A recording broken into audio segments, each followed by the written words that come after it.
All right, let's just get started, shall we? It's Wednesday. What else is there to say? It's Wednesday, and we're going live. Another chill stream here today. I think this will be the last stream. Well, last or second to last stream with no draft content, because I know the draft is like almost 3 weeks away now. I do have an idea for next week, though, that I just might not be able to resist. But there could even be a draft tied with that, too. But that will be a conversation for another time. But tonight, we are going to have a way too late ride on the coaching carousel. Some of you guys might have seen the community post. This is just something I've been thinking about. I have not really talked about the coaching moves at all, really. I mean, outside of like maybe someone asking a question here or there. And I was trying to figure out what to do for this week's stream, right? Because it's just kind of that weird spot where, you know, I've been talking about the draft for a while. Free agency already happened.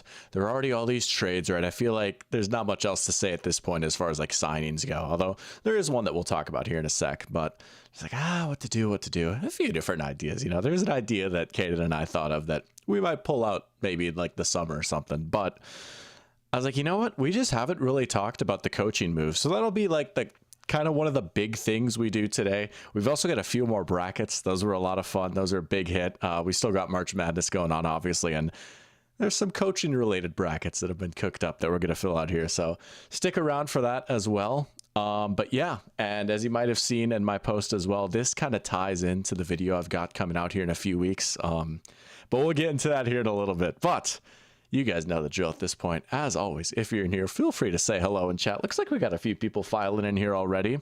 I've got my Powerade Zero today. Usually, you might be wondering where the blue water bottle is. I think I actually left that out of this room, but you know, normally I've got my water with me, but I've got a little Powerade today because I've earned it. I've been pretty productive today. But we got Caden, Garrett, and Pear Champ in here already. What's going on, guys? Good to have you in here.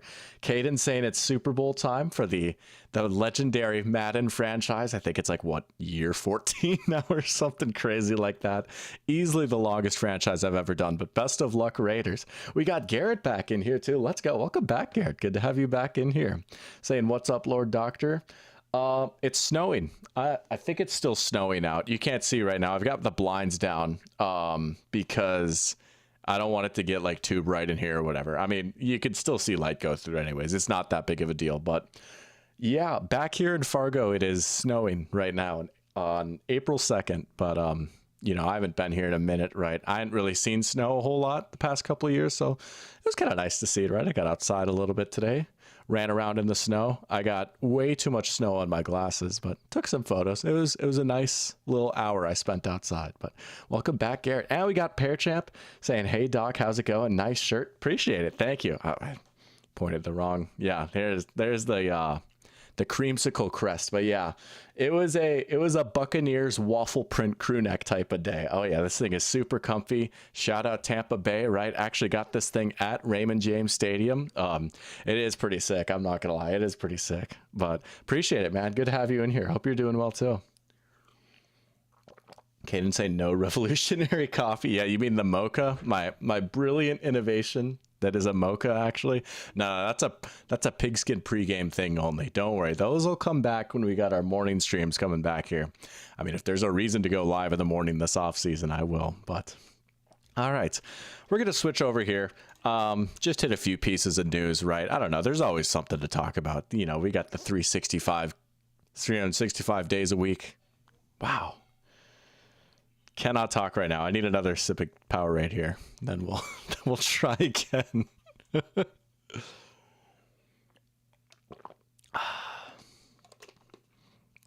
I've been all over the place today. I had a lot of stuff going on. I got a lot of work done too, which is pretty exciting. Anyways, there's always a few things to talk about here. Calais Campbell back to the Cardinals. That was pretty exciting, honestly. I don't know. This makes me so happy. This has got to be his last year, right? It says here 18th season. You figured maybe last year would be his final season, right? Because he went to college in Miami. I think he's from that area. Went to the Dolphins, honestly had a pretty good season for him too. But it's so sick to see him back where he started, right? It's kind of crazy because it's been a minute now since he's been with the Cardinals, but this is the team he spent the longest with, even though, you know, you might think his best seasons came in Jacksonville, and he was with the Ravens for a little bit, and I actually kind of forgot he was on the Falcons too, but he was kind of a dog on the Dolphins. This is honestly not a bad move. I'm seeing now, you cannot see my screen, man. It's one of those days. This always happens. There we go. Now you can see what I'm looking at. But man, I don't know, it's just so cool to see some guy go back to where he started, right? And I mean, how many times have I said the Cardinals could always use more on defense, right? They could use him. He might be like turning 39 soon, but he'll get some snaps. But this has got to be one last ride, right? I think it was just a 1-year deal. Let's see. Yeah, 1 year, 5.5 million, max value of 7.5 million. That was pretty sick though. Yeah, he was on that Super Bowl team. That's right.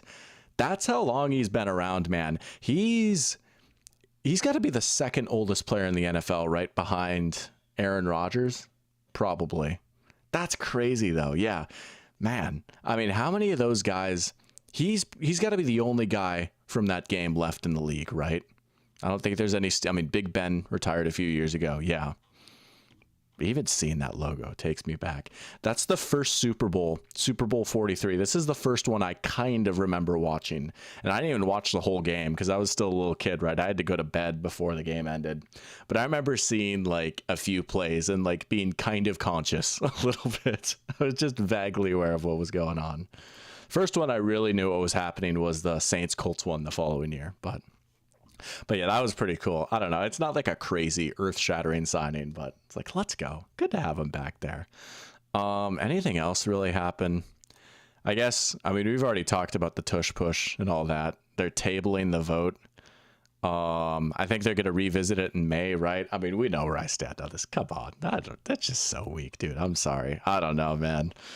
I saw there was like a shouting match between... It was like Sean McVay, Sean McDermott, and then some Eagles people. I don't know. They were getting into it a little bit. I don't get why Sean McDermott all of a sudden is just like so against it. It's like, dude, the Bills ran this play more than almost anyone else last year. I don't know. I just think it's funny. He's like, oh, like it's such a bad play. We need to take it out of the game. It's like, really? Okay. So if it doesn't get passed, if it's still allowed, that means you're not going to run it next year, right? Come on.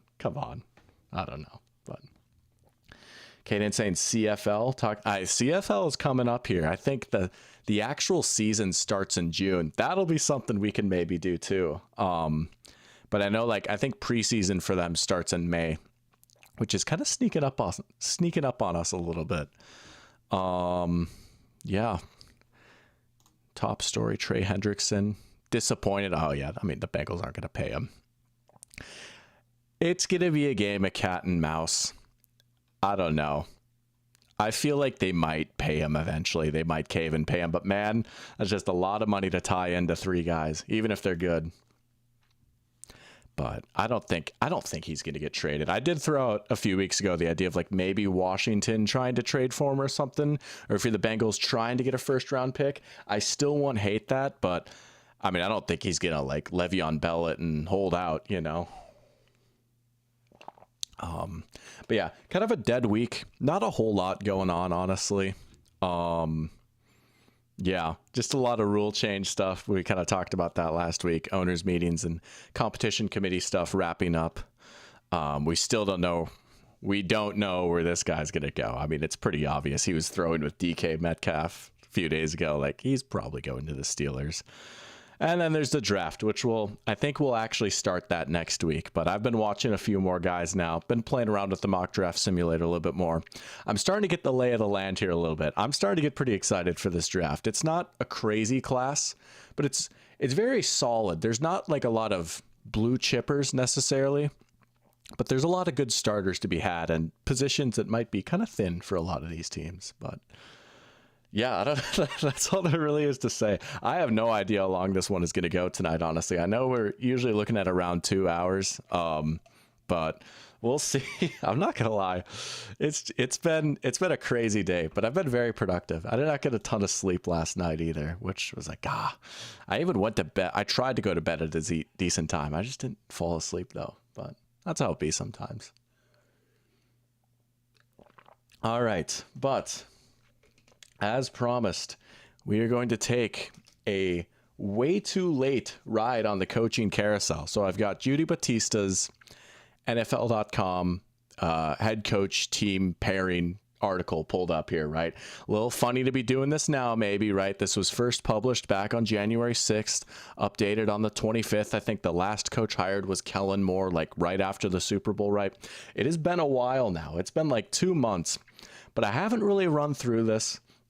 A lot of these staffs are finalized now. So I thought it'd be a good idea to just run through all the hirings and perhaps even more importantly, look at some of these staffs, right? And this is almost like a soft launching point for my next video, which should be coming out here in a couple weeks, maybe. I started editing today, and that's a whole process, but I'm pretty excited with the direction it's going. And we had to do our classic little revise, make a second draft, but it's in a good spot. But yeah, I think it was what, 7 hires, right? Let's just scroll down. I'm not gonna count, but yeah, we'll just hit them real quick and just see what we're thinking, because I've got some takes. Honestly, I've got a few takes that I've like kind of said but haven't really gotten into too much outside of like a brief comment here or there. But all right, so I guess we're gonna start with the Saints and Kellen Moore. I guess that makes sense, right? This was the most recent hire. Yeah, I don't know. Let's pull up the Saints coaching staff here too, which I did this just to make sure they had it posted on the team site. So Kellen Moore, okay, first time head coach for him, right? He was in the NFL for a little bit. A lot of you guys might know him as like the Boise State quarterback, had a really good career there, was Matthew Stafford's backup for a minute. I think he bounced around a few other teams too, but most recently coming from the Eagles as their offensive coordinator, was also the Chargers offensive coordinator, and then the Cowboys offensive coordinator. That's where he really, got his start, right? He was the play caller when Mike McCarthy first started there, and Dak was going crazy for a little bit. That's where the chatter first started. And then they kind of had a messy divorce. He didn't have the greatest season in LA, but obviously, Philly won the Super Bowl. He kind of cleaned up some things in their offense last year. I don't know. I think it's all right. Honestly, the biggest thing for me with this, I feel kind of bad for him because this is just such a bad situation to walk into, right? They've got so many cap issues. They're still just not willing to like fully rip the Band-Aid off and rebuild. Like they're just kind of treading water in that 7-win range. They're all right. They're certainly not bad, but you get a fan base that's kind of fed up with it a little bit. Man, if you take the temperature of the Saints fan base right now, they are not pleased with how things have been shaken out necessarily. But it's something different, at least. Their previous guy, Dennis Allen, they just promoted him. He was the DC when Sean Payton was there. Okay, at least they're trying something different now. I don't know. This has very little to do with what I think of Kellen Moore. I think he's like all right. I don't think he's like some insane like play caller scheme or anything. I think he's all right. But a lot of people said like, oh, like he's a good guy to work with, and obviously recent former player, I feel like that's a big plus. We've seen that a lot with like KOC, D'Amico Ryans, Aaron Glenn. We'll talk about it a little bit. I would be shocked if he was here more than like 3 seasons, to be honest. I just struggle to see the Saints immediately getting themselves out of this. And like, if they have like 3 straight losing seasons, pretty much no coach survives that. I don't know. I would be pleasantly surprised if he stuck around for more than 3 seasons. No disrespect to him. Honestly, the biggest thing I think I'm excited about for the Saints is this man right here. Unironically, I'm actually pretty fired up about this hiring. I saw the news got announced like a month ago and everyone's just like, oh, like he was just so bad when he was with the Chargers, right? And I'll get into this more in my video, but I honest to goodness think, I don't know, man, you just let him be the defensive coordinator. He doesn't have to worry about being the head coach. You just let him be in his own little corner. He can just scheme up defense all day long. I don't know.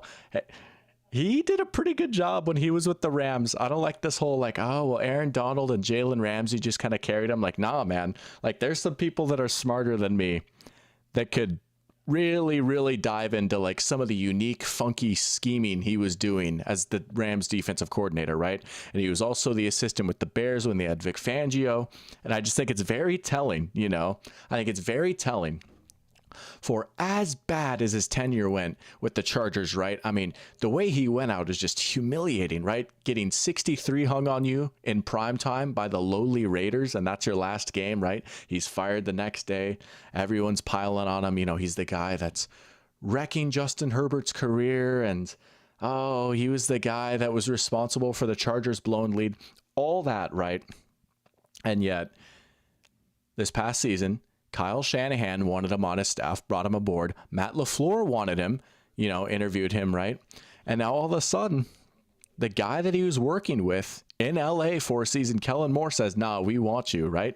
Like, just looking around the league, a lot of people seem to want him on their staff. I don't know. I think that's very telling. I'm unironically very invested and how this Saints defense is going to do. I think he could do a pretty good job.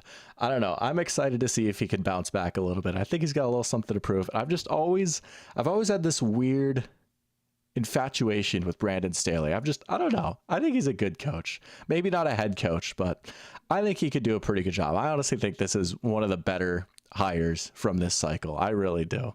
Also, former Viking Robert Blanton. That's crazy. Yo, what's going on, Parker? Good to have you in here saying, what's up, Doc? Not much. We're just hitting some of the coaching staffs right now, right? The way too late ride on the coaching carousel. Got some brackets coming up later. We hit news a little bit earlier. I don't know if you saw Calais Campbell back to the Cardinals. That's pretty exciting. Nice little homecoming right there. And some much needed defensive line depth for him. But okay, I guess I'll try and give like grades for these hires, right? I'll give this like a C plus, to be honest. I don't know. I'm not terribly moved by it, to be honest. But also, like, what else were they going to do, right? They were the last ones to the table. They were the last ones to make a hire. They lost out on a few of these other guys. Like, you know, not everyone could get Ben Johnson, right? Brian Schottenheimer, Cowboys. Let's pull up the Cowboys coaching staff too. This, I feel like, is the most universally panned hire, right? I feel like not a lot of people are on board with this, and I get it, right? It's an internal promotion for an organization that also kind of feels to be stuck in place. Maybe not as badly as the Saints, right? At least like the Cowboys have had some good seasons. Like they won the division a few years ago. They've won 12 games a bunch of times, right?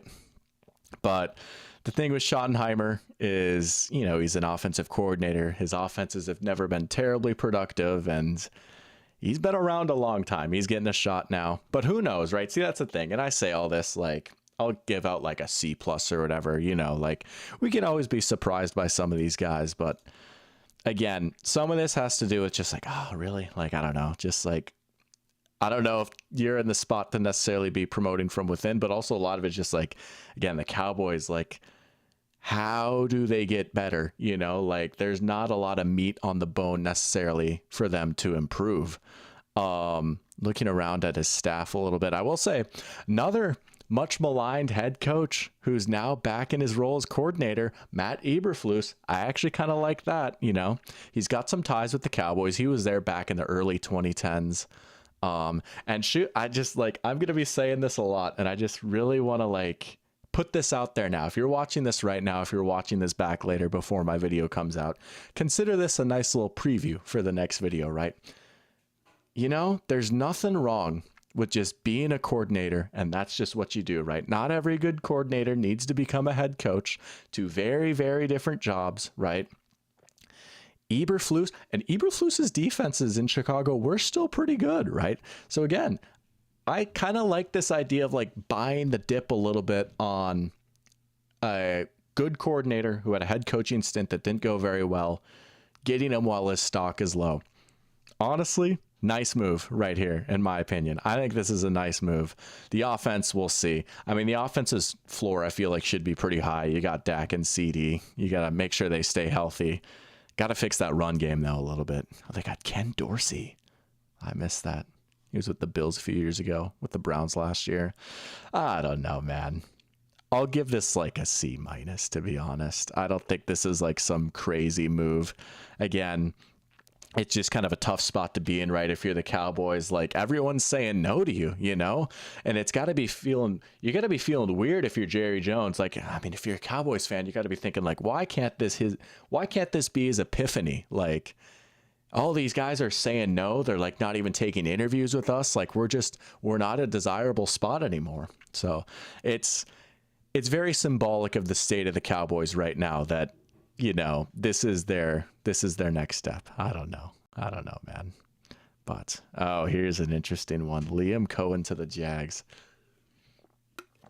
The one that almost didn't happen. Let's pull up the Jags coaching staff now. Jaguars coaching staff. Whoopsies. Duval. The amount of times that I've seen that. Oh, man. Yeah. Man, there are some divisive takes on this guy right now. Here's what I'll say. There's no denying he is an excellent schemer, right? And this is what I'm talking about. I thought he did a really good job with Tampa's offense last year. Not just, oh, Baker Mayfield had a good season, right? But really, what really stood out was like, man, their run game was really good, right? I mean, Tampa had one of the worst run games in the league for like 3 years running before Cohen came in. And some of that had to do with the offensive line getting a little bit better too and bringing in Bucky Irving. But a lot of the designer stuff that they ran was really cool. A lot of nice screens, right? They made life very easy for Baker Mayfield. And I don't know, man, they could run the ball, man. And so I'm interested to see what he's going to do with Jacksonville's offense, because the personnel is obviously very different. You do have a great wide receiver in Brian Thomas that you just got to like scheme up touches for him, right? I wonder if he's going to be seeing more screens and stuff. Their roster's turned over a little bit. And I do wonder how run heavy they're going to be, right? I mean, they've got ETN and Bigsby. That's not a bad duo right there. The line isn't nearly as good as Tampa's though, right? So you wonder if maybe they go that in the draft. Tariq Cohen. No, actually, Liam Cohen, but Tariq Cohen is a great pull right there. We can get some Tariq Cohen talk going later. Welcome to the stream, Nick, by the way. Good to have you. I'm doing well, man. How about you? Welcome back, Nick. Let's go. Oh, you're good. No, you're good. It happens to the best of us. Hey, I've been there too. It took me like 30 seconds to articulate a sentence like not that long ago, and I had the ESPN page pulled up. So it happens to the best of us. I've been doing this for a few years now, and I still trip over my words sometimes. Oh, you're all good. But so there's no denying that he did a great job with the offense, and I think he brings a lot of cool ideas to the table. And if you're the Jaguars, right, the logic is we are going to be getting a good offensive coordinator for some of our talented offensive personnel. Okay, that's nice. I like that. The big question, as with any play calling head coach, right, can he do both? Can he be the coordinator that he was in Tampa while also being the guy in charge in Jacksonville, right? Who knows, right? I don't want to make too many like assumptions or guesses on like how he leads or whatever, right?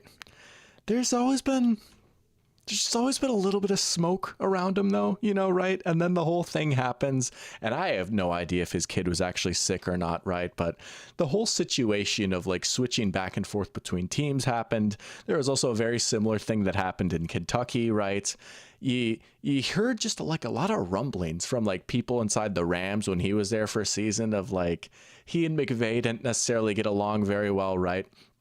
And it's very interesting. Like you've got all these McVay guys, like the whole joke is like anyone that gets coffee for Sean McVay, like they're going to get offered a head coaching job, right? I mean, look at, no disrespect, but like Zach Taylor was just kind of like chilling. He's like, oh yeah, I'm kind of friends with Sean McVay. And the Bengals are like, oh cool, you're hired, right?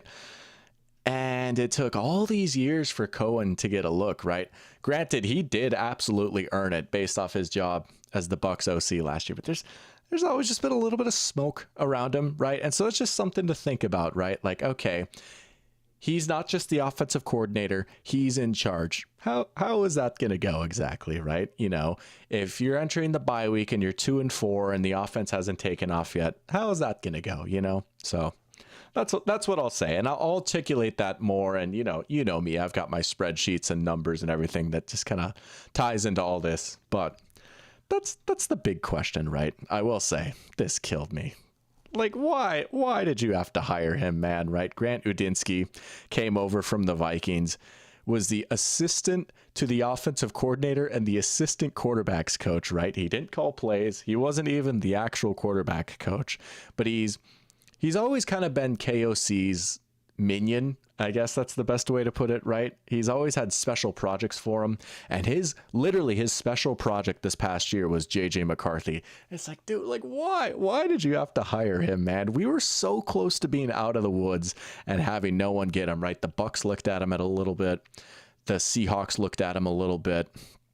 And it's like, man, like, I don't know, it's just a Vikings bias here. It's a bummer that he got hired, but you ask anyone inside the Vikings organization, they all have great things to say about him. So he's probably not going to be doing too much play calling necessarily, right? That'll still probably be Cohen, but you just want to have a bunch of different guys at the chalkboard drawing stuff up, right? Even an offensive coordinator that doesn't call plays, they're still doing a lot in meetings and they're helping plan game plan and stuff like that. So I'm interested to see that. It's too bad Jack's not in here right now, because they did hire Shane Waldron to be the passing game coordinator. I kind of famously bought the dip on him last year, and that didn't go very well. So I'm hoping my Brandon Staley agenda will age a little bit better this time around. But Shane Waldron's in the building too, and of course it's the Jaguars too. We'll take a look at the defense here. I'm not going to lie. I could not tell you a single thing about this guy. We'll read his bio here in a sec. But good question from Pearchamp, asking, who would I say is the worst head coach in the last 10 years? He would say Matt Patricia for the Lions. Matt Patricia is a great one. Immediately, I think of probably him, Josh McDaniels, and Hugh Jackson. That's probably the unholy trinity right there of bad head coaches. There might be like one or... Oh, Urban Meyer. Speaking of the Jaguars, Urban Meyer's got to be up there too. Didn't even last a full season, right? He's out here kicking his own players and doing certain things at local bars, receiving certain things at local bars. Urban Meyer, honestly, he might be number one. Matt Patricia's up there too, though. And it's crazy because we'll get to this Anthony guy in a second here. Matt Patricia was kind of around for a minute. Let's see. Yeah, he was there for 3 seasons. I mean, I guess he got fired after the Thanksgiving humiliation, right? The Will Fuller game. But he was there for a minute. And again, he's another guy that's like, oh, defensive guy, but the defense isn't good. Huh, what gives, right? But he just might have been a case of like, okay, just because you're in Bill Belichick's orbit doesn't mean that you necessarily have it going on, And then you could kind of tell Bill was starting to lose it a little bit when he made him the offensive coordinator. I mean, like seriously, like there was like a time where he was calling plays for the Patriots. Yeah, he's at Ohio State now. That's right. Not quite. It was not quite that. It was not quite an onside kick recovery, but you can go look it up if you want. I'm not gonna say. I mean, it's not even that bad, honestly. It's not like, oh, save the children, but but you can look it up if you want. Just look up Urban Meyer bar. And that should get you what you're looking for. We got Kira Cat in here too. Let's go. Welcome to the stream, Kira Cat. Good to have you in here. Saying Nathaniel Hackett. Yeah, that's another good one. Well, I like this question. We'll call it audible. We'll get back. I promise we'll get back to Anthony Campanale. I have heard that name before, I guess. Yeah. He was one. He didn't even last the full season. They fired him, right? Yeah, they fired him after week 16. Yeah. He had an interesting track record as an offensive coordinator, right? It could be easy to think, oh, well, he was just the OC when Aaron Rodgers was there and LaFleur called plays. But he did actually have a few years, not in Green Bay, where he also had some pretty good offenses, right? Like he was the OC of the Jags team that made the AFC Championship game, and everyone remembers Saxonville and the defense, and that was definitely the best part of it. But it had a nice little run-in game with Leonard Fournette, and Blake Bortles had a decent year there, right? Like that was a pretty good offense. I think they ranked top 10 in EPA, if I'm not mistaken. I'd have to go back and look, but I had a spreadsheet where I was keeping track of all that. And even like that 2014 Bills offense wasn't terrible, right? So he had a few decent seasons outside of Green Bay, but man, I mean, just maybe in out of his depth a little bit, just trying to do too much at once. And also, I mean, there's no way that he could have seen like Russell Wilson just falling apart coming, right? Bill O'Brien, he had a few decent years. He kind of fell apart there at the end, and he also assumed general manager duties, which usually doesn't go well when, you know, your head coach is doing that too. Think about Chip Kelly, a guy who we'll actually talk about here in a sec. Not for bad head coaches necessarily, although he had an up and down tenure. But he had a decent run in Houston. They made the playoffs a few times, right? But really things started to fall apart, you know, when he traded DeAndre Hopkins. I mean, man, think about how much change, right? This 2019 Texans team, they were in the playoffs. They're up 24-0 against the Chiefs in the second quarter. They go into halftime losing, and then they end up losing that game. They get blown out in the second half. And then an 0-4 start after trading D-Hop. Yeah, that kind of did him in right there. But look at that. A lot of winning seasons. Only 2 losing seasons. Only 1 full season that was a losing season for Bill O'Brien. So he had an all right run. But unfortunately, yeah, his legacy will definitely be that D-Hop trade. And he was with Penn State for like a year. He was the Patriots OC for a year. That's right. They made the Super Bowl with him, not just the playoffs. I mean, they're making the playoffs every year back in that day. But yeah, that makes sense. The Hopkins trade. I mean, yeah, that is probably one of the worst trades in the past 10 years, right? I mean, even back then, seeing like, it's D-Hop for David Johnson in like a second. It's like, that's not good. You know, I feel like everyone kind of knew like David Johnson was washed at that point. And Hopkins still had a few good seasons with Arizona after he left, you know, so. But as always, big question to answer here, right? With these offensive minded head coaches. Okay. Who's going to be in charge of the defense, right? Anthony Campanale. Okay. He spent the 2024 season with the Packers as a linebackers coach and run game coordinator. That's an interesting mix right there. I always figured Matt LaFleur would be the type of guy to be his own run game coordinator. I don't know. I honestly feel like Matt LaFleur's dream job. Matt LaFleur doesn't want to be a head coach. He wants to be a run game coordinator secretly. Like that'll be his retirement gig or something. When he's done being the Packers head coach, he's like, all I really want to do is just drop run plays.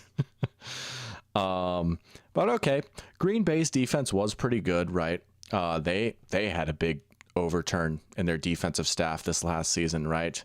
They're crediting him for like Edrin Cooper a little bit, right? He had a pretty good rookie season. All right, fair enough, right? Linebackers coach. You can draw the comparison, or you can draw the parallel right there. All right, sure. Schematically, I couldn't tell you what he's going to do, honestly. I mean, I don't know that he's ever called plays on defense before. I don't know if it's going to be like what Jeff Hafley did. I guess we'll just have to see. I don't know. Maybe there's like some quotes out there or something, but I do not have an Anthony Campanale take. I'll give this higher. I'll give it a B. I do think it's a bit of it is a swing for the fences. That's what I'll say. I mean, they literally fired their GM to bring this guy in, which maybe they should have fired him regardless. This is definitely a swing for the fences right here. But if it does connect, and I can't keep doing this at the Jaguars. So I'm just going to say if, because I honestly don't know. If it does work out, though, if he can be an effective coordinator and head coach, I mean, I don't know. They have the 5th overall pick. I like some of the pieces, but that's all I'm going to say. I can't say the Jaguars are going to be good. I can't do that again. I'll give it a B. I'll give it a B, but it has a high ceiling. But maybe a little bit of a low floor. I could see a world where, like, in 2 years, it's like, man, yeah, this just didn't work. All right, couple more here. Pete Carroll to the Raiders. I love this one. I love this one a lot. I've kind of hinted at this a little bit. Again, Pete's a little bit older, right? He is easily the oldest head coach in the NFL right now. 73 years young. But I don't know, man. I don't know. I mean, I just like him, man. I just like his vibes. And again, like I will get into in my video a little bit, I honestly think like vibes and just like good vibes, being likable, being a good organizer and stuff like that, that's all you can really ask for out of a head coach, right? No, he does not call plays. He's not some like defensive wizard or anything like that, but he's well connected. I don't know. I think he can work well with the new GM, John Spytek. I like their approach to the offseason. I love that they brought back Geno Smith. He's old, but also like he does not act like it, you know? I mean, he's still able to connect with his players pretty well. He'll be chewing his gum on the sideline. Just the vibes were good at the press conference, right? But I like the staff he's put together too, right? Hinted at it. Chip Kelly, offensive coordinator. I kind of like it. It's been a minute since Chip Kelly's been in the NFL. Last time he was in there, he was the 49ers head coach. Didn't go very well, right? But again, buying the dip on a failed head coach, which I think it's fair to point out, he actually did have at least one good season with the Eagles, right? I mean, he's had his moments in the NFL, but I thought he did a really good job with Ohio State as their offensive coordinator this past season, right? Ended up winning the national championship there. Let's see it. I don't know. I'm willing to give him another shot just as an offensive coordinator, right?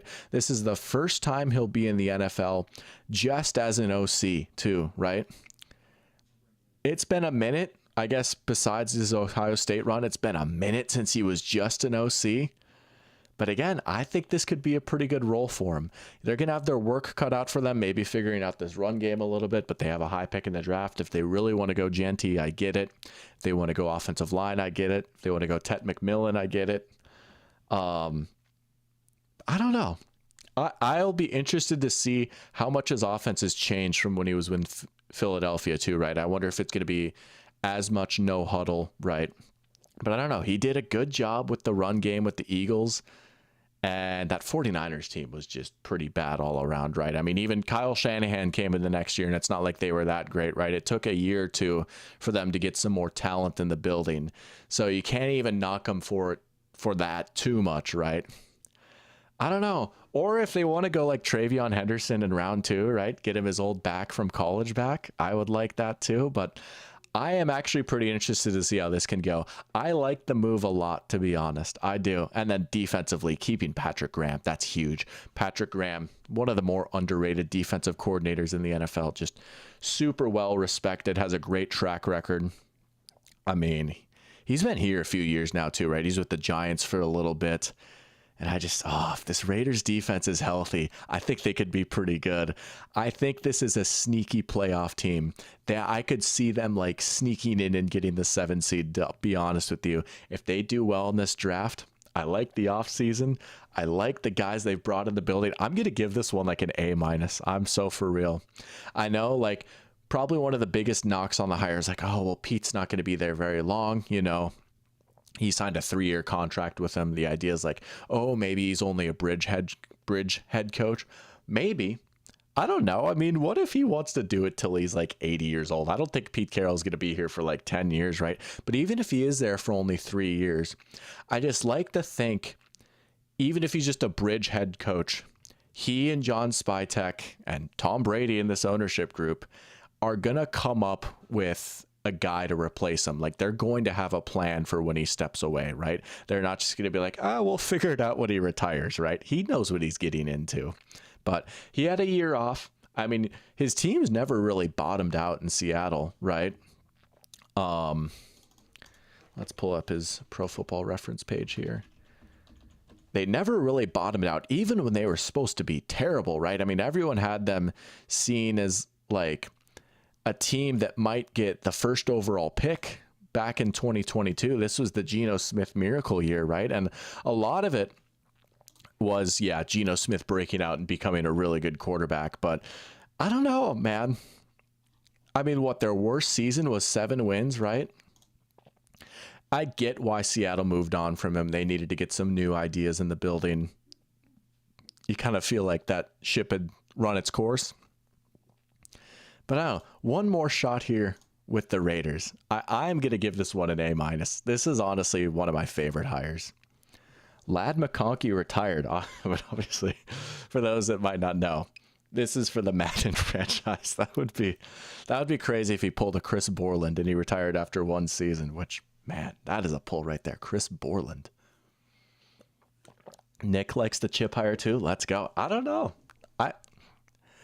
Let's give him a shot. Let's give him a shot. All right. Here we go. Aaron Glenn to the Jets. Not kidding when I say, oh, that's not what I meant to pull up. I meant to do Jets coaching staff. I think this is my favorite hire of the entire cycle. I truly do. And I've kind of hinted at this before, right? I made my comment of like, well, there's one Lions assistant I think I like more than the other. I honestly think this is my favorite hire of the entire cycle. I think he is going to be an awesome head coach. Every time he opens his mouth, I'm like, dude, I love what he's saying. I don't know, man. I think as like a defensive coordinator, like he was pretty good with the Jets or with the Lions last year. I'd been kind of down on him before. It's like, man, these Lions defenses have never been very good. They run so much man, but their corners aren't that great. They're getting torched through the air. This is going to come back to bite them. I said that so much in the 2023 season. 2024, man, they just improved the talent in the secondary just a little bit, right? And even with all the injuries they had, that defense punched way above its weight, I really thought. I thought he did a really good job timing his blitzes. He seemed to just always call a blitz at the right time. And again, like the corners are a little bit better. Okay, the man-heavy defense looked a lot better, right? And the biggest thing that's just burned in my mind, again, maybe a little Vikings bias, just viewing it through the lens of a Vikings fan, right? But I think of that final game of the regular season, Vikings versus Lions. And again, the Lions defense was just so beat up at that point. You look at like the names on paper, you look at the matchups, like, dude, there is no reason why the Vikings shouldn't score like 28 points in this game. There's no reason why Justin Jefferson shouldn't go for like 150 yards in this game, right? That is the most dog I have ever seen a defense perform with. Like everyone on that Lions defense were just absolute dogs in that game, right? And you could see like Aaron Glenn celebrating on the sideline, right? They're getting all in the Vikings receivers' faces. They're just playing like their hair's on fire. It's like, dude, that was one of the most impressive defensive performances I saw this past season, right? So as like a schemer, a play caller, like, okay, he's all right. Like, I don't think he's like amazing, but just the way, I don't know, just like the way I think he's going to lead this team, the approach that they've taken this offseason, they're being patient. They've done all they can to sever ties with the madness with Aaron Rodgers, right? They got him out the door. They're just completely turning this organization over, right? He's another one of those recent former players, used to play for the Jets. So when he says stuff like, oh, we're the New York Jets, we're built for this, and like he wants to get him back to being a good, like, elite franchise, like I actually believe it because he played for them, right? And again, you can't assume too much, right? I'm not in the Lions locker room. Here's what I'll say, and again, I know nothing, but just based off what I've observed, the difference in reception that he got when it was announced that he was the Jets' new head coach versus the offensive coordinator for the Lions, Ben Johnson, the difference in the Lions players' reaction, I don't know. It was just something I noticed. Like all the Lions players were so fired up for him. They're like, let's go. Like, I don't know, man. I have no idea how this Jets roster is going to shake out. They do have some answers, or they do have some questions they need to answer, right? They got to figure out the quarterback position eventually. But I like just kind of having Justin Fields be your lottery ticket bridge QB this year. They've got some things they need to figure out. But honest to goodness, man, I just want to work for this guy. If I was a player, I would love to play for him. And I don't know. I think he's put together a pretty decent staff here, right? Tanner Engstrand coming over from the Lions as well, right? That's usually a good sign. People from your old job want to follow you over. And then Steve Wilkes, defensive coordinator. He's had a little bit of an up and down career, but he's had some nice moments as a DC. I think about the time he was the interim with the Panthers for a little bit, right? All right, let's see it. Let's see it. I'm going to give this hire an A. I really am. I'm not necessarily saying like, oh, the Jets are going to win the Super Bowl with him, but I think this, like, just everything about this makes so much sense. The Jets just need an adult in charge after what happened the past few years, right? If there's anyone that's going to dig him out of this mess, I think it's him. Dude, I would go to war for him. I'm so serious. I think he's going to be an awesome head coach. I'm fired up for him. They might win like 6 or 7 games this year, but I think they're going to be patient with him, right? Because the expectation isn't like, oh, he needs to come in and make us a top 5 offense right away, right? Like with some of these offensive coordinators, and even like defensive coordinators, like, oh, you know, we need to perform this well. And the Jets still do have plenty of talent on defense too. It's going to be interesting to see Sauce Gardner in a man-heavy scheme this year too, right? That you have to imagine that's what they're going to do, right? Like what they did with the Lions. It's going to be a lot of man coverage. So Sauce had a bit of a down year last year. Be interesting to see how he responds to the challenge. But yeah, I'm going to give this one an A. I'm rooting for the guy. I love him. And I think the vibes are good right now, which they desperately need. Pear Champ with a good question. Do I think the Bills will move on from James Cook? That's been the chatter a little bit, right? I think his contract, how much does he have left on his contract? I suppose he was not a first round pick, right? So he doesn't have that 5th year option. This might be the last year on his deal, right? I know there's been kind of like a game of cat and mouse between him. I wouldn't be shocked if they did move on from him, right? I think he is a pretty good back. I mean, he had a great season last year. Past 2 years, really, he's been pretty good, right? He is a good back, so I don't want this to be like, oh, I don't think he's good or he's getting carried. But I will say, I think the thing that really makes this Bills run game go is the offensive line. And Josh Allen, too, right? Like, honestly, he is a little replaceable, maybe. I mean, not every team can just be like, oh, well, we can just find a running back that's as good in like the 3rd round of the draft. The Bills might be able to with the line that they've built and Josh Allen at quarterback, right? I mean, he in himself is a big part of the run game. The Bills might actually be able to just like let him walk after this final season on his rookie deal and then just get someone else. I would think about it. I mean, if he's asking for big money, you could think about it and be like, hey, you know, look at Saquon got paid. Derrick Henry got paid. It worked out. Josh Jacobs got paid. But if you're the Bills, I think your running game is already good enough as is. Even if he's not there, you could make it work without him. You could spend that money elsewhere, right? Still would like to maybe get another edge rusher or something. Yeah.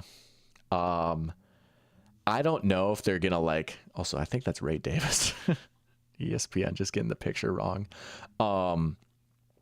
I don't know if they're going to like trade him this year or anything, right? Because I don't know how many teams would necessarily want to trade for him when he's on an expiring contract.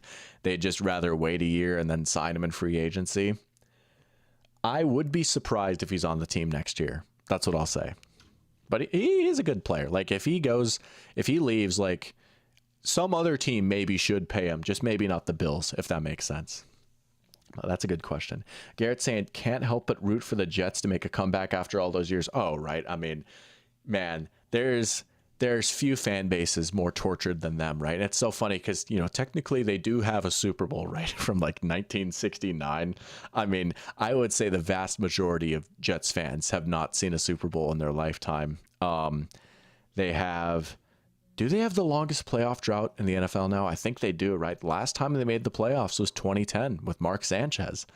Yeah, they had those back-to-back AFC Championship game appearances, but then, you know, pretty much before that and after that, not a whole lot. I mean, they had a few good years in like the 90s and early 2000s, but they have not been back to the Super Bowl since the Joe Namath days, right? And a stat that I always like to say a lot, this is one of my favorite. I don't know if it maybe not a fun fact if you're a Jets fan, but Joe Namath in 1967, I believe, was the first 4,000-yard passer in NFL history. And he is also the only 4,000-yard passer in Jets history. They had the first 4,000-yard passer ever, and they have not had one since at all. And then there's the Bears, who have not had one at all. Let's see, we got 2 hires left? Yeah, 2 hires left. Ben Johnson and Mike Vrabel. All right. And then we got some brackets to hit here. But Ben Johnson to the Bears, this was the big crown jewel of the offseason, right? Bears coaching staff. Ben Johnson stuck around to Detroit for maybe a few extra years, right? Honestly, I was surprised. Like, I thought there was a chance he was going to get hired after the 2022 season. I mean, he was getting so much chatter, and the Lions offense really turned around. He stuck around. Then in 2023, right, they make their NFC Championship game run. And it's like, okay, for sure he's leaving this time, right? And then he didn't. He didn't take the Commander's job. He was content to stick around another year. And I remember I famously said a few months ago, I was like, I don't think he's going to take a job. I thought he was going to stick around again. And I'm thinking, like, honestly, good for him, right? Maybe he just wants to be a coordinator. Maybe he just wants to be Dan Campbell's mad scientist schemer. There's no shame in that, right? But no, and I get it, right? Like, it's a promotion, right? I get, like, most of these guys probably grew up wanting to be head coaches and all that. So I get that. He is the crown jewel because, you know, he's seen by many as, like, probably one of the 5 best offensive coordinators in the league. Did a really, really good job with Detroit. Again, same thing I said with Liam Cohen. The upside here is very tantalizing. If you hit on this, if you're the Bears, man, you're made in the shade, right? You have your good offensive coordinator, and he can't leave. Like the Titans aren't going to hire Ben Johnson away because he's already your head coach, right?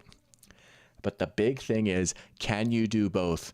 Can you be as good of a coordinator as you were with your old team when you're, 1, on a team with a worse roster, and 2, you literally have less time now, right? If you're Ben Johnson, you know, you famously, like, drew up that trick play that he ran against the Bears where it's like the intentional fumble because he saw the Packers fumble the ball and hit a big play against the Bears. You know, he found that just pouring through like hours and hours of tape, right? You literally cannot do that as much when you are the head coach now. You have to be able to delegate a little bit more. You have to, like, answer a knock on your door when the trainer's like, oh, can our corner play or not, right? You know, making decisions like that, meeting with the owner, meeting with the GM, meeting with your players, all stuff like that, right? And it's not to say he can't do it. We've seen plenty of guys do it, but he hasn't done it yet. We have no idea. We're just kind of assuming that he's going to be the same great coordinator he was in Detroit, but he's on the Bears now, but we just had to make him our head coach. We don't know. But I get it. I mean, if we're just going to grade him as a coordinator, yeah, he probably is one of like the 5 to 10 best play callers, schemers in the entire NFL. He absolutely maximized that Lions offense to its fullest. I do like their approach. You have to imagine he's had a say in, like, we need to load up on the offensive line.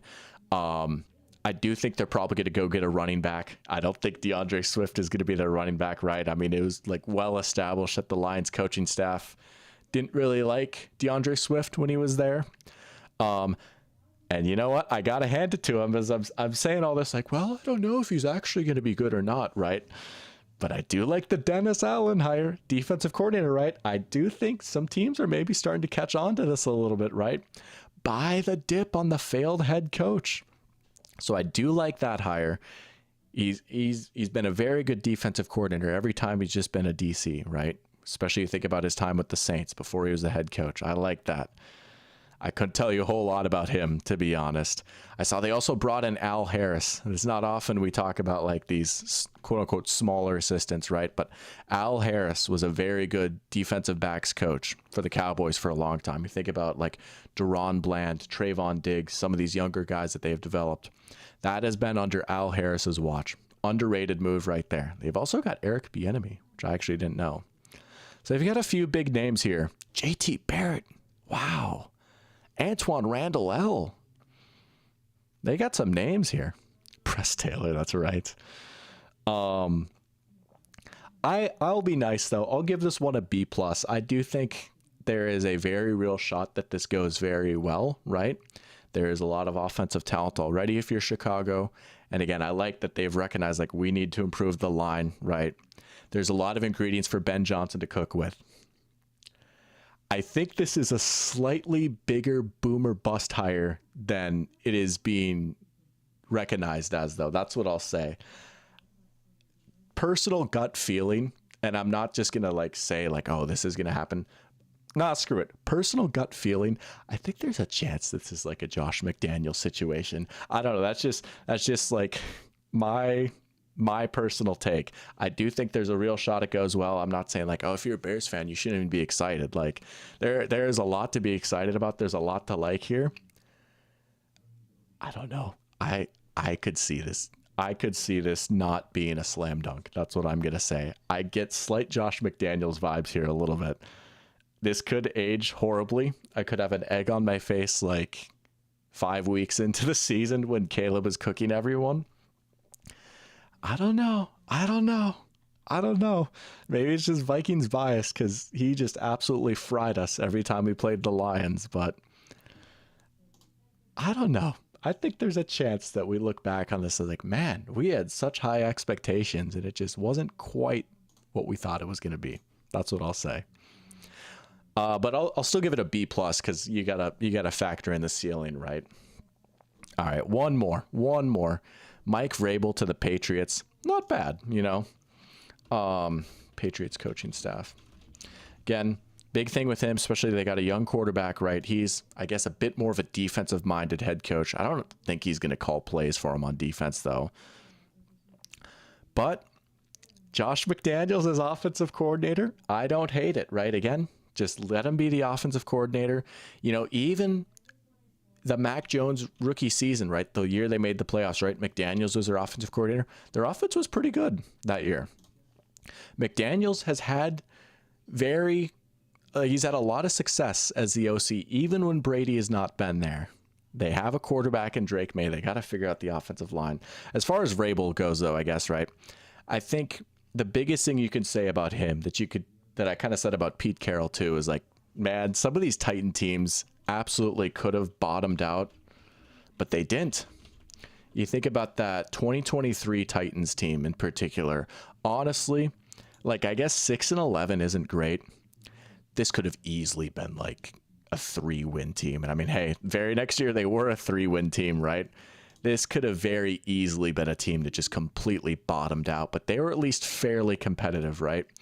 2022, they were at least fairly competitive. And then before that, they had some great seasons under him. Again, he's maybe a little bit more of a culture guy. I like his game management, though. It's funny because, he's got some roots in defense, right? He was like a former linebacker and stuff.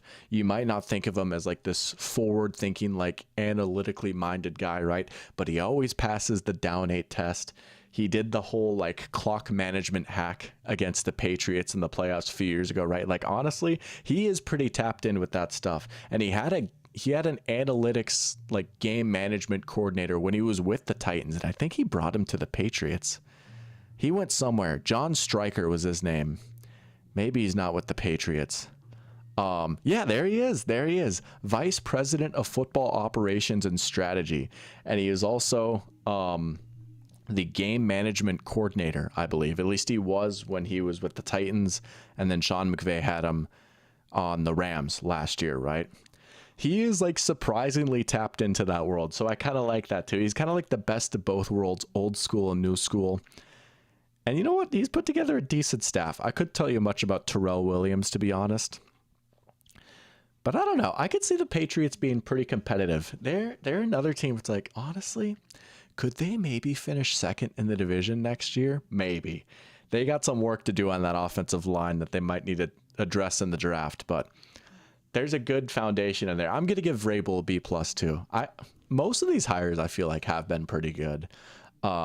There's no like David Culley hire where it's like, okay, it's pretty obvious this guy is just a placeholder. Like he's not actually going to be there more than like a year, Overall, I'd say the NFL did pretty good with their coaching hires this year, but that is a way too late ride on the coaching carousel. Again, it's maybe a little silly to be talking about this in April, but I had not done this before, so it was nice. It was nice to actually get some of those takes off, but we are going to do a couple brackets here before we call it a night. Again, shout out Caden.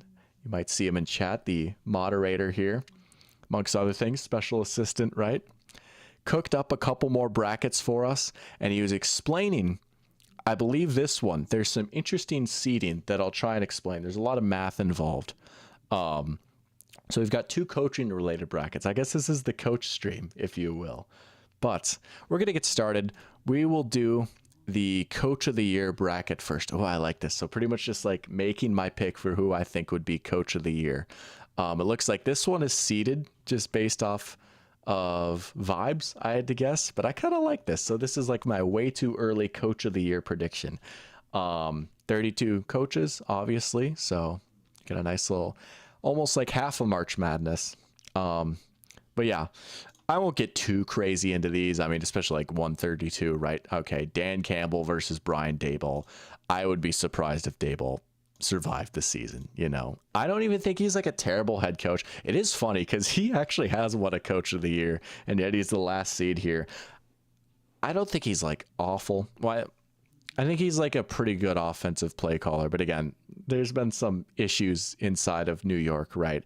Clashing with his defensive coordinators and stuff. Not always having great relationships with the quarterback, but Dan Campbell, pretty easy pick there. Number 1 seeded Dan Campbell. I guess, yeah, he didn't win it last year. Maybe he's got the narrative bump now, right? I don't hate that. All right. Last year's NFL standings. That makes more sense. Okay. That makes more sense. But either way, I mean, Brian Daboll being the 32 seed, I could get down with that a little bit just because, like, he's probably on the hottest seat right now. Okay, Raheem Morris or Zach Taylor? The 16 versus the 17. Is it crazy if I say Raheem Morris? Well, no, I don't particularly love the Falcons this year. I'll go Zach Taylor. I was going to say, because if the Falcons were good, I feel like I'd be more surprised than if the Bengals were good. But also the likelihood of the Falcons being good is probably a little bit lower. Matt LaFleur, Ben Johnson. Spicy first round matchup, right? You probably got to feel like Ben Johnson would be seen as like a dark horse for this, because if the Bears are good right away, like let's say the Bears win 11 games and Caleb really takes off, right? Ben Johnson is absolutely going to get coach of the year talk. He's already got like the name recognition and the aura boost, right? Like if the Bears are good, there's honestly a good chance he wins it. But Matt LaFleur is such a good coach. And I'm going back to the Packers well again this year. I really am. I don't know if I'm going to pick them to win the division again. But I still think they're a young team on the rise. I think LaFleur is just a little bit more proven for right now. We'll go Matt LaFleur. But Ben Johnson, he's an interesting one. I think if he was in a bit of a different, if he was matched up against someone else, I might have actually picked him. And I say all that like, I know I spent like 5 minutes saying, guys, I don't know if he's going to be good. He might be Josh McDaniels, but I'm also open to the possibility where he is a good head coach. Dave Canales, Jim Harbaugh. I'm going Canales. Low key. I've had my whole Panthers thing. Canales might be going pretty deep in this tournament. I don't know. I could see the vision where he's coach of the year potentially if a certain team wins the division. That's what I'll say. I don't know. I think he might be going pretty far in this. Sean McDermott or Mike Vrabel. See, I struggle to see a world where McDermott wins it, because if like the Bills win 13 games again, right? It's like, oh, that's just what they're supposed to do, Yeah, honestly, if there was a year where he was going to win it, it would have been like this year with all the moves that they made in the offseason, moving on from the guys. But again, Josh Allen got MVP instead. He's like an all right coach. Like, I think, yeah, like, I don't think he's like a bad coach or anything, but he is in kind of a weird spot where I would struggle to see him actually winning coach of the year. Vrabel, if like the Patriots shock the world, win the division, or even if they like get in the playoffs, I think he'll get some chatter. We'll go Vrabel. Schottenheimer, D'Amico Ryans. Sorry, Shotty. Sorry. Mike Tomlin or Jonathan Gannon? Give me Jonathan Gannon. He was kind of my coach of the year dark horse last season, right? It's like, maybe the Cardinals sneak into the playoffs. They fell off down the stretch again, which just seems to happen every year with them. But again, just a little bit better on defense now, right? Just a few more moves maybe. The NFC West is a little open. I don't know. This one's going to kill me. KOC is not going to win it back-to-back years, though, right? I mean, I feel like that's pretty legit. Like, what else could he have, like what he did last year cannot be topped. And like the Vikings could like win 14 games again, but it wouldn't be as shocking, right? They won't give it to him back to back years. Plus, again, I like the Pete Carroll hiring. Raiders maybe on the playoff radar. Yeah, we'll go Pete Carroll. I like that. Nick Sirianni or Kevin Stefanski. Oh, see, I'm not in love with the Browns either, to be honest, right? Sorry, Shoddy. Yeah, no, you could pretend that's what I was actually saying, though. Again, like Sirianni, it's like, and what would have to happen for him to win Coach of the Year? Would like the Eagles have to go undefeated, right? Like, it's not like they can come out of nowhere and surprise people. But also, I would be really surprised. Well, maybe not really surprised. The Browns have some good players, but Stefanski's already won it twice, and I like Sirianni. Here's a little preview for the video. I like Nick Sirianni. I stand with Nick Sirianni, and for that reason, we're gonna pick him. Yeah, we got games solved in here too. Let's go. Welcome to the stream games. Saying can't wait for Kevin Stefanski to win his 8th Coach of the Year.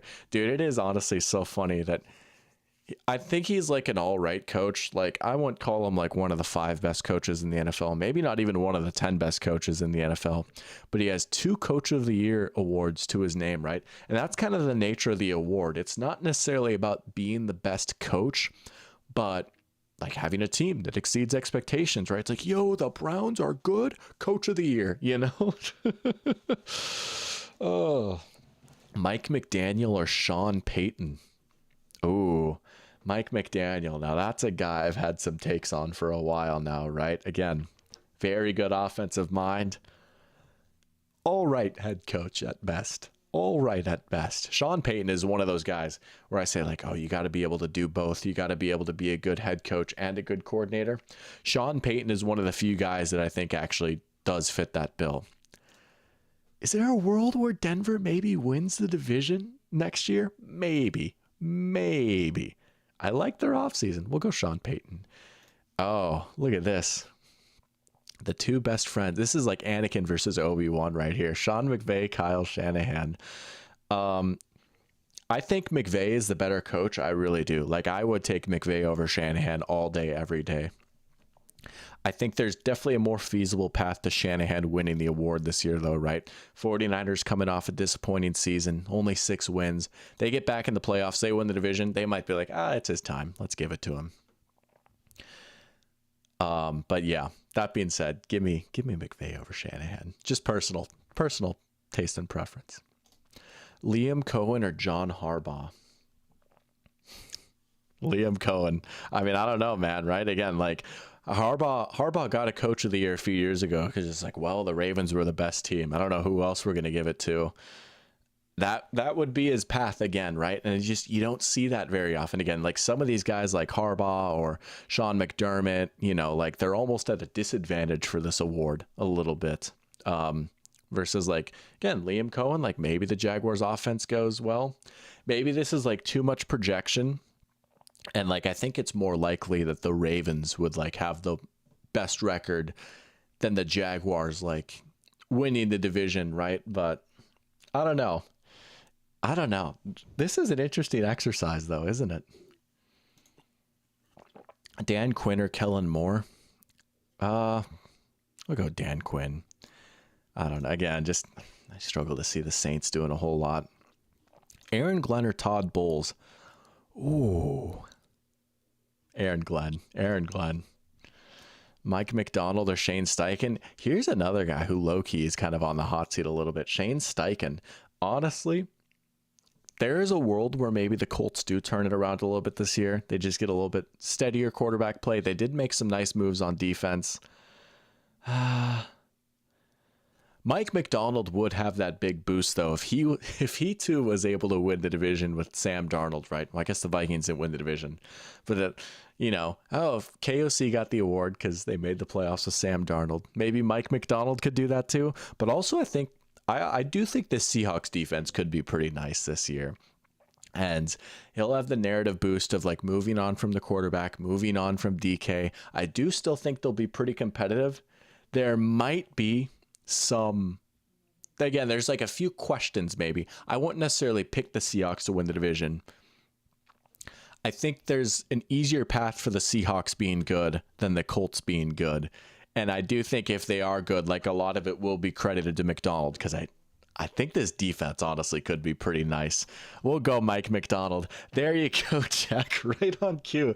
Dude, you missed it. We were talking about Shane Waldron earlier. Shane Waldron's face was on my screen. If you go back, you could find Shane Waldron. But welcome to the stream, Jack. What an entrance indeed. There you go.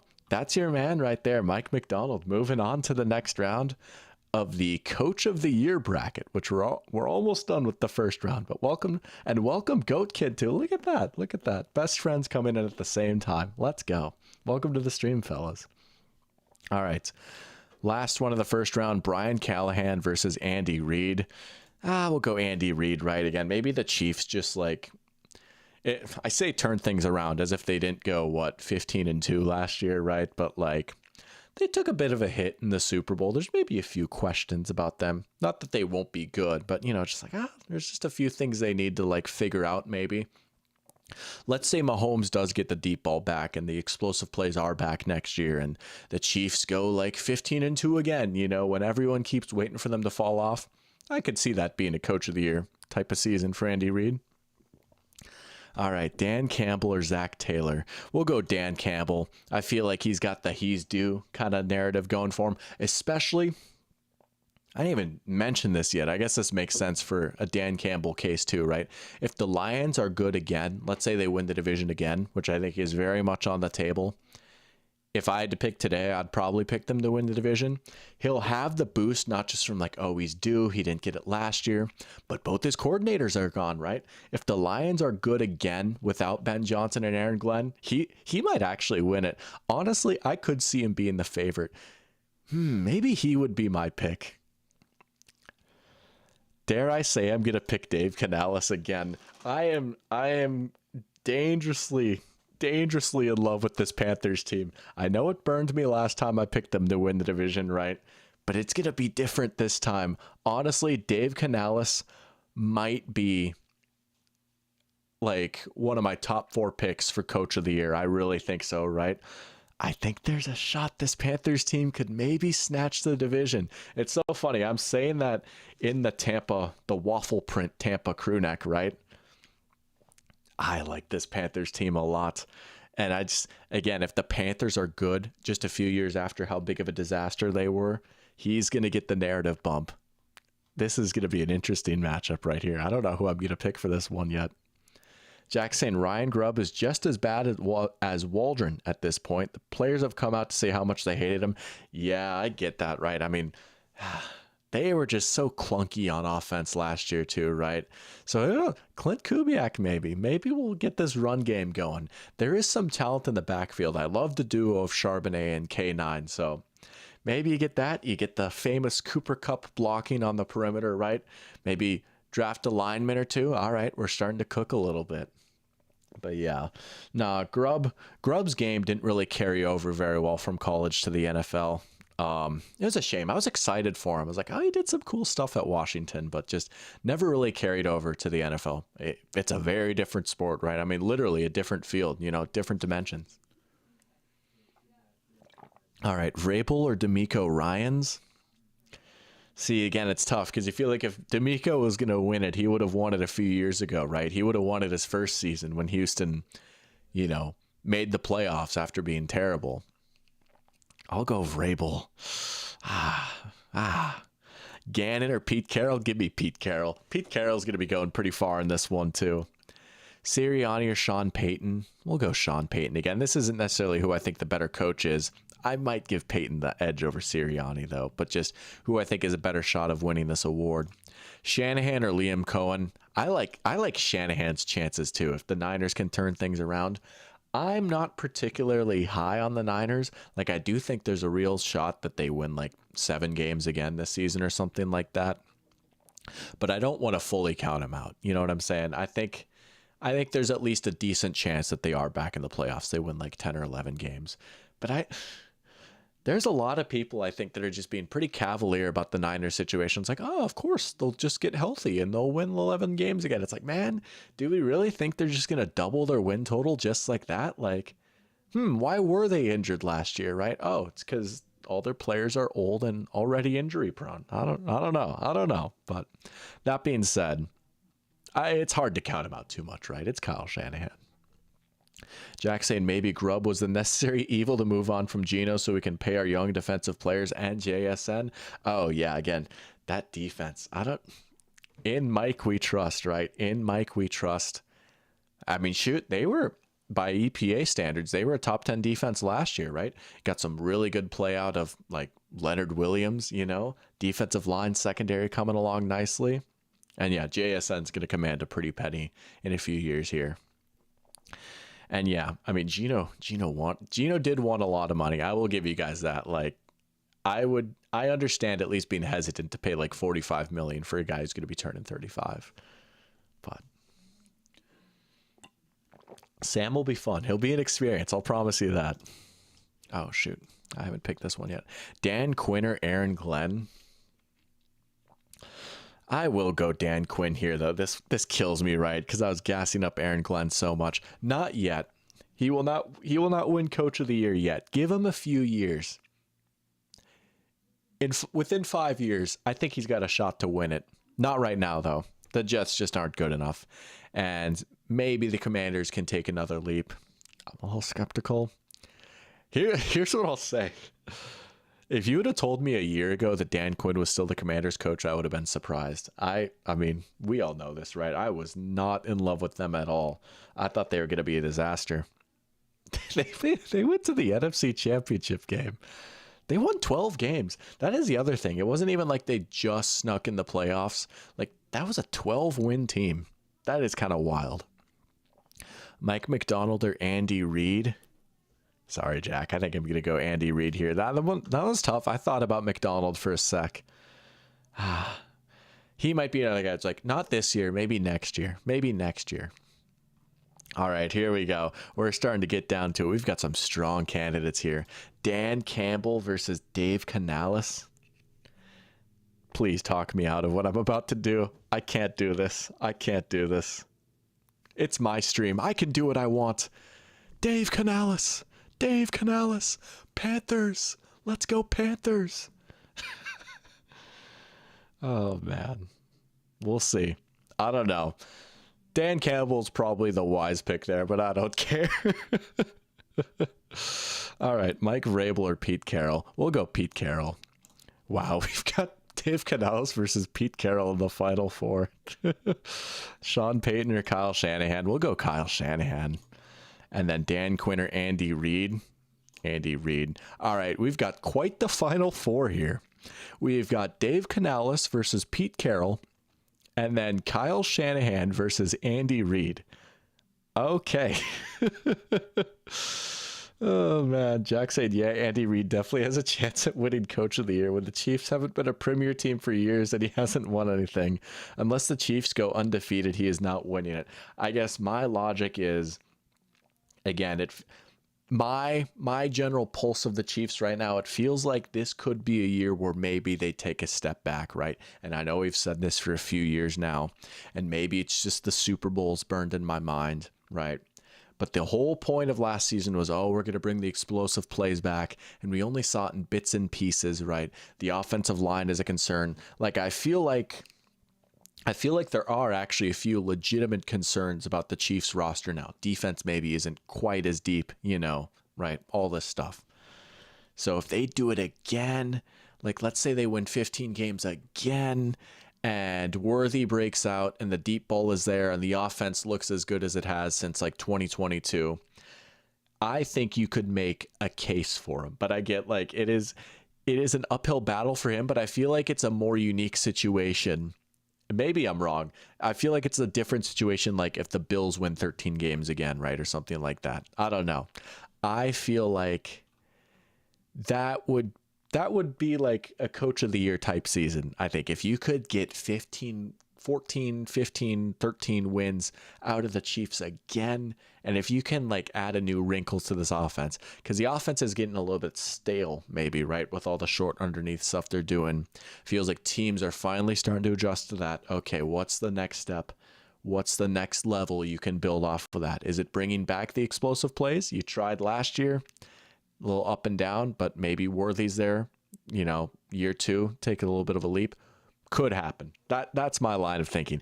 It is tough though, because I do like Mike McDonald, but Game saying only way he gets it if Reed goes undefeated if Mahomes get injured and leads Gardner Minshew to the playoffs. Yeah, I get maybe that is like, it's kind of weird to say like hot take Andy Reid has a shot at Coach of the Year, but that is the nature of the award. All right, Dave Canales versus Pete Carroll. Give me Dave Canales. I'm having a little bit of fun here, but also at this point, he beat Dan Campbell, so what's to stop him from making it to the finals? Honestly, if I'm picking with my head, Dan Campbell's probably right here, but we're having a little bit of fun tonight. Kyle Shanahan or Andy Reid? We'll go Kyle Shanahan. Yeah, we're going to pick Dave Canales. Screw it. Lock it in right now. My way too early Coach of the Year prediction on April 2nd, 2025. Way too early Coach of the Year prediction, Dave Canales, because the epic beastly Panthers will finally reign supreme over the NFC South. That is like actually maybe my prediction though. I think if they win the division, he does have a real shot. But there you go. Dave Canales and the Panthers again.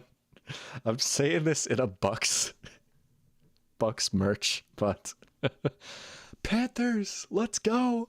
I don't know. I like the line. I like what I saw from Bryce. I like the addition of Rico Dowdle. I like the move of getting Tershawn Wharton and Trayvon Merrick. I don't know. I misclicked. I chose Kyle Shanahan instead of Liam Cohen. Ah, yes, you're right. That's my mistake. All right.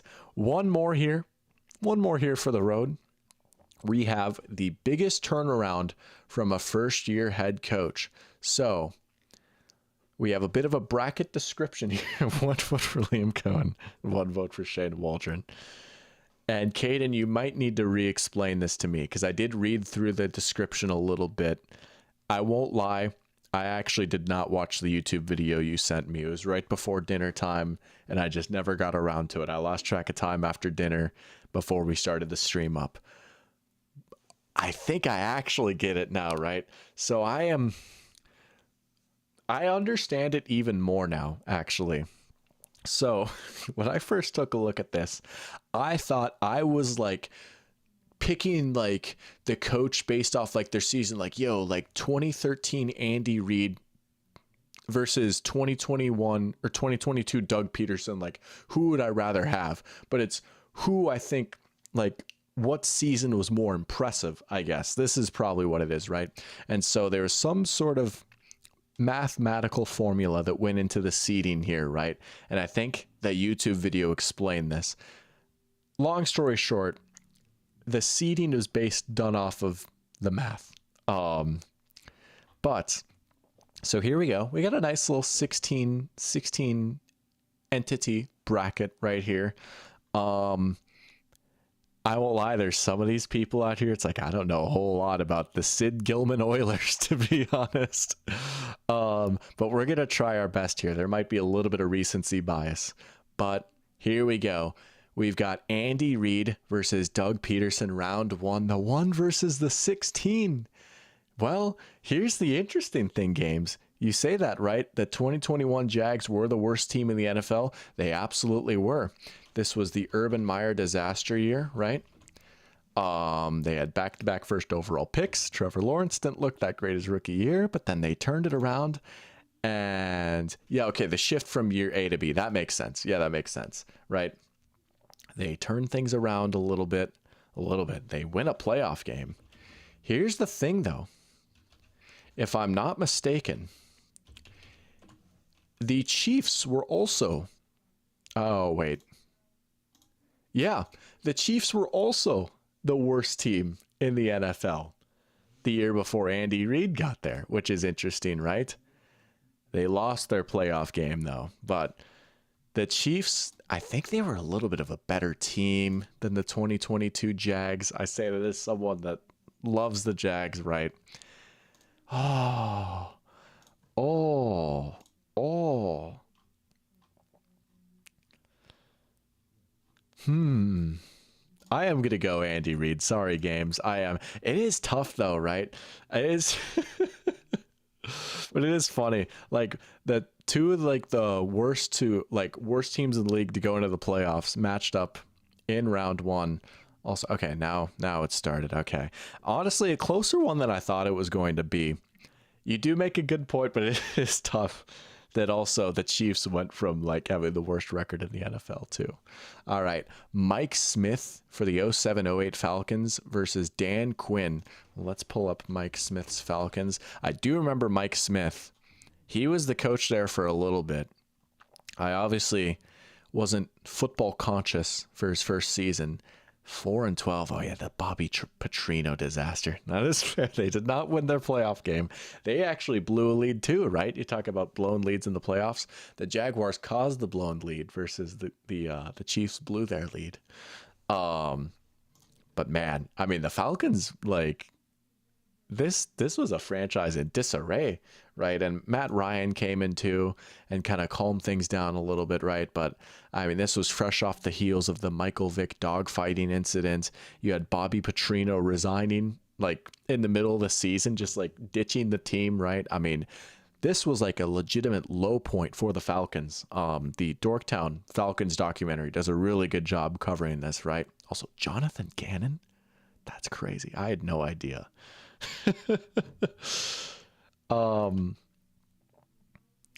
Versus what was the other team? Oh yeah, Dan Quinn and the Commanders for this year.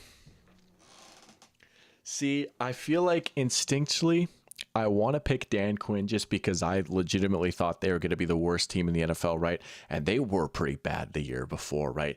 To go from having the second overall pick to the NFC Championship game is pretty impressive. And again, like I don't know, like he proved me wrong more than anyone else, you know, right? But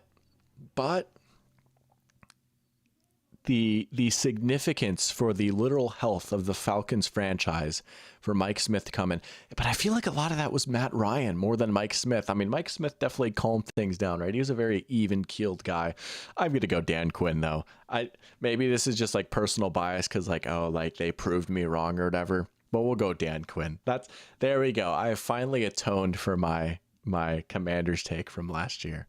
A full circle moment right here. Sean Payton and the Saints versus Bill Parcells and the Jets. And here's another one. I mean, this was literally before I was born, right?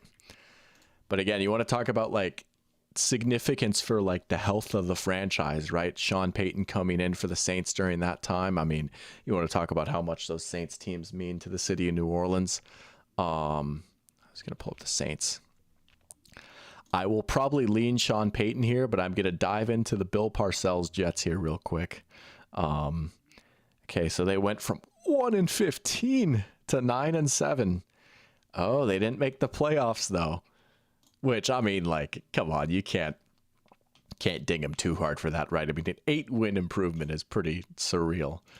And then they did make the playoffs after that, right? This was like one of the last good runs of the Jets, right? And I believe Aaron Glenn was on this team, wasn't he? Where'd he go? I swear. Yeah, there he is. There he is. GOAT. 3-time Pro Bowler. Yeah, he was on this team. Okay. Anyways, another full circle moment. I am going to go Sean Payton, though. Again, I might be a little biased picking guys from my lifetime, but Jim Haslett for the 99 and 2000 Saints or John Harbaugh for 07-08. See, I feel like, again, Harbaugh. I never remember the Ravens ever being bad, but I guess that was the pre-Harbaugh days, right? 11-5, made the conference championship game. Year before they were 5-11. Okay, just the last year with Brian Billick, right? They just needed to shake things up a little bit. They kept Rex Ryan, I suppose. Yeah, he was there one more year, wasn't he? Okay, so we got John Harbaugh versus Jim Haslett. Where'd he go? coaches, not players. There we go. Okay, 10-6 for the Saints. Made the playoffs. Oh, 3-13 the year before. Oh, the Mike Ditka Saints. That's right, where they traded their entire draft to get Ricky Williams, right? I might go Jim Haslett here. Yeah, and the Saints were just in the gutter for such a long time. I mean, yeah, that was their first winning season since 1992. There we go. Now we got a guy from before my time. Game saying 0 win improvement in the playoffs. Hey, don't worry. Liam Cohen will prove me wrong this year, right? And then 5 years from now, when I'm doing biggest turnaround from a first-year head coach, I'll be like, oh, number 1 seeded Liam Cohen Jags, who went 17-0 and won the Super Bowl. Okay, here we go. Here's a matchup from 2 coaches I don't know a ton about. I know Butch Davis. I do not know this guy. I like to think that I know my football history pretty well. I do not recognize this name off the top of my head. Ted Marchiboro. I'm not even going to try and pronounce that. I could try. Marchibroda. Oh, that's not that hard. See, I was like, oh, I can't say it. Okay, that's not even that bad. Okay. 74-75 Colts. Back when they were still in Baltimore. Oh, they were 2-12 the year before. Oh, versus Butch Davis. I mean, hey, immediately, right? You want to talk about the coach of the year theory. Browns are good. Just give it to them, right? I guess they did. Did they make the playoffs that year? No, but they went from 3-13 to 7-9. Versus 2-12 to 10-4. We'll give it to Ted. No, that's not the Colts Steelers game I'm thinking of. There's a John Boy's video about a Colts Steelers playoff game that y'all should go watch. I can't remember the name of it, but it's about a plane. That was a crazy video. Y'all should go watch that if you haven't. But we'll go Ted here. Marchibroda. All right, almost done here with the round of 16. Jim Harbaugh in 2010-2011 versus Ron Meyer. Okay, well, we know about Jim Harbaugh. Well, we'll still pull him up here. That was a pretty impressive turnaround, though. That was one of my first seasons watching the NFL, right? That Niners team was pretty darn good, man. Versus Ron Meyer. Yeah. Okay, that is not what I meant to do. Inspect element, right? I've never understood what that actually meant. Ron Meyer. He looks like a nice man.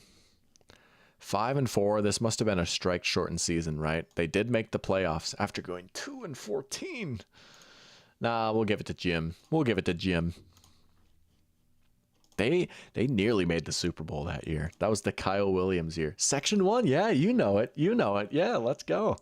Good pull right there, Games. Yeah, I knew it was like section something. Section 1. Yeah, section 1.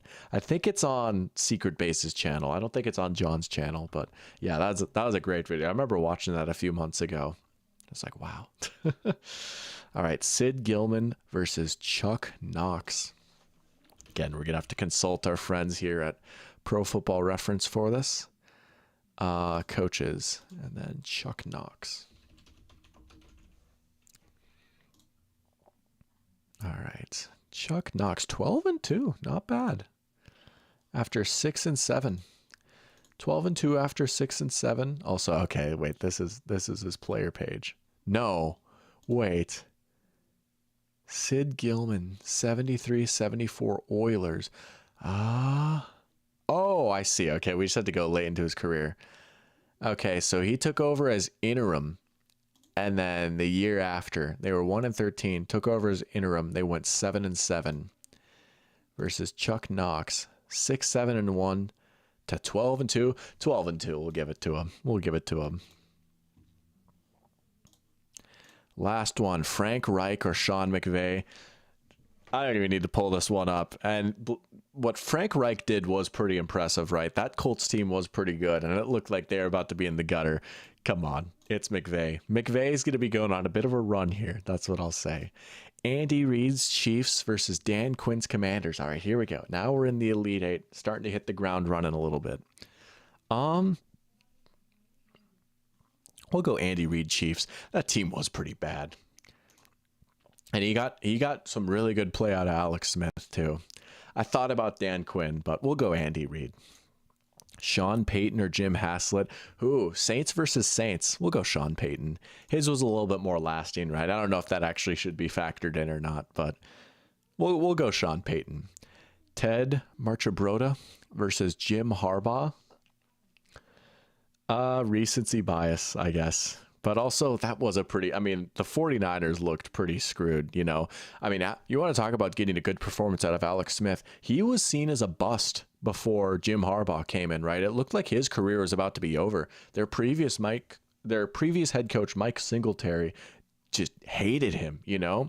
They are kind of seen as like a decently talented team that underachieved, but man, he came in and day one they were winning 13-3. Yeah, we'll go Jim Harbaugh there. And then Chuck Knox or Sean McVay. It's got to be McVay. Honestly, McVay might win the whole thing.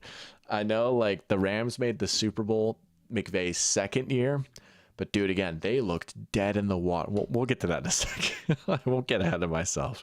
Andy Reid or Sean Payton. Screw it. Give me Sean Payton, honestly. Bit of an upset there. One seed goes down in the Final Four. We've got Sean Payton in the finals. Here's a good one right here. Jim Harbaugh, first season turnaround versus Sean McVay, first season turnaround. I think I am going to go McVay. I really am. I mean, the Rams they were about to move to Los Angeles, or I think they just did move to Los Angeles. And again, Goff's first year was a disaster. He looked like a bust. And this team just like was struggling to find an identity. They were bad and boring. And McVay, I mean, he has been the one common denominator over everything else. Screw it. I'm going to have him win the whole thing. I really am. Again, just for my money, I really do think he's the best coach in the NFL. Honest to goodness, if he retired tomorrow, I would say he's a first ballot Hall of Famer. And I mean, yeah, like let's I guess we didn't even pull it up here, so let's pull it up. I mean, the run that the Rams were on before he came in, right? I mean, 4-12, they fired Jeff Fisher. Their offense was last in the NFL. They literally went from worst to first in offense, right? And maybe they weren't quite ready year one of the playoffs, but then they made the Super Bowl. I mean, you know his career, right? But before he got there, 4-12, 7-9, 6-10, 7-9, 7-8-1, 2-14, 7-9, 1-15, 2-14, 3-13, 8-8, 6-10, 8-8, 12-4. Oh, that was their first winning season since 2003. Yeah. I feel pretty good about that pick. But so, Coach of the Year bracket winner, Dave Canales. Biggest turnaround from a first-year head coach bracket winner, Sean McVay. Very, very on brand for me. But that was fun. I like that. Those brackets are a nice little touch, right? Just a little something extra to do here. But yeah, that's kind of all I got for today, to be honest. I'll switch back to webcam here. I think. Oh, I see. I was clicking the wrong thing. But just another chill stream here, right? Next week I've got something fun in the works. I'm going to try and like add a little extra twist to this idea that I have. But we'll see about that. But either way, we've got some draft stuff coming up here in the next few weeks as well. Yeah, man, that's all there really is to say. Appreciate you all tuning in as always. Game solved asking who's winning March Madness. Duke. I mean, that's who I had in my bracket at least. Bracket's not very good. It's not in good shape right now. It's quite the year to have a bad bracket. I think I maybe went too upset heavy, but what can you do? But yeah, man, that's all I really have got. I'm going to wrap this thing up. Appreciate it, Pear Champ. Thanks for tuning in. Caden saying, sounds like the brackets earned a draft tonight. I don't know, man. I can't make any promises on that department, but that was a respectable effort. Appreciate it, Garrett. Thank you. Heart says Florida. Mine says Duke for games. There we go. All right. Well, we'll see. We'll see. I'm hoping I can at least get the champion right. You know, we'll see. I mean, at this point, I think I'm like dead last in both of my bracket groups that I'm in, but I will make up for it with my Dave Canales take. All right. Appreciate y'all. I will see you all next Wednesday. How's that sound?